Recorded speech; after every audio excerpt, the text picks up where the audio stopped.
Up next in our MJHL season preview, the Swan Valley Stampeders. I'll remember their last season as being a goal away from forcing Game 7 against the eventual Turnbull Cup champion Dauphin Kings. They finished with 22 wins, fourth place in the regular season. Lots of positives to build on. Darnell Duff of the Dauphin Kings, you saw them up close. Is this team ready to take the next step, or are they going to take a step back?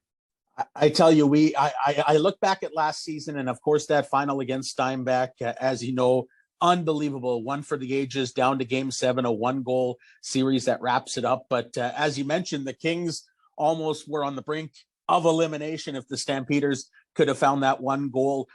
This is always a team that plays rough and tough. They play in another small facility at the Centennial Arena, and they use that skill and they use that force. Barry Wolf, of course, came in and he took the team to the MJHL final in his first year. They ultimately lost to the Portage Terriers in 7 games. He's coached with Team Canada at the World Junior A Challenge in the past. He has plenty of experience. You always see him bring in a pretty strong nucleus of players from the British Columbia Hockey League. He's done that over the past years. Oh boy, they were all so close. I mean, 34 points behind the Kings last year going into the first round, but almost got to the second round.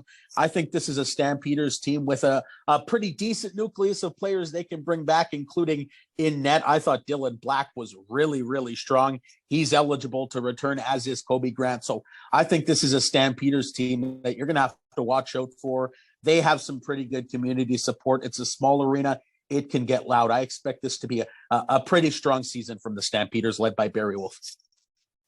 Kevin, I know that you are a big goaltending guy. You play goaltender in your senior league. I won't say how old you are, but I know you play the goaltending position.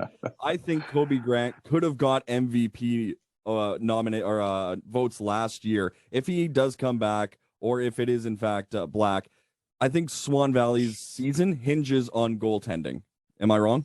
Oh, you're 100% right, because to me that boils down to your position within the league once playoff time comes.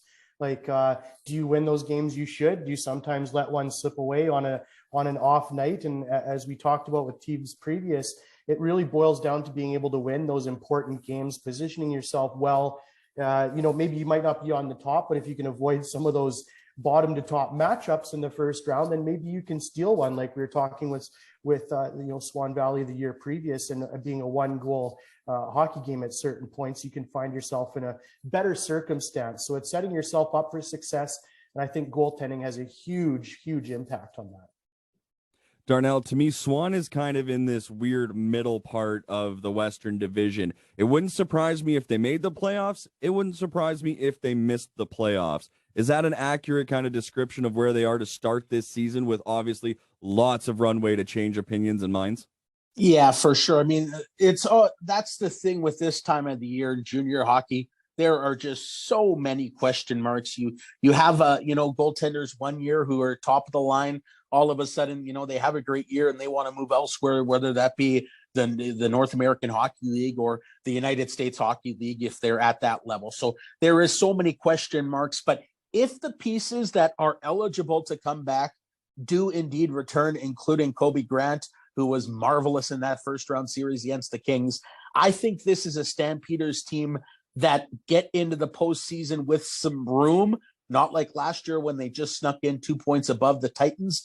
But if all of a sudden Grant and Black don't come back, or they have underwhelming performances, this is a Stampeders team. I think the West Division overall is going to be pretty strong this year, but I think it's really going to hinge on the physicality of this team. They're probably going to be a big team, and goaltending is going to make or break this team. I really firmly do believe that. Yeah, it's going to be interesting to see if they can find the goals to get them that offensive support, but they may have to win a lot of games 2-1, 3-2, at least early on, if in fact the goaltending does come back and play at that level.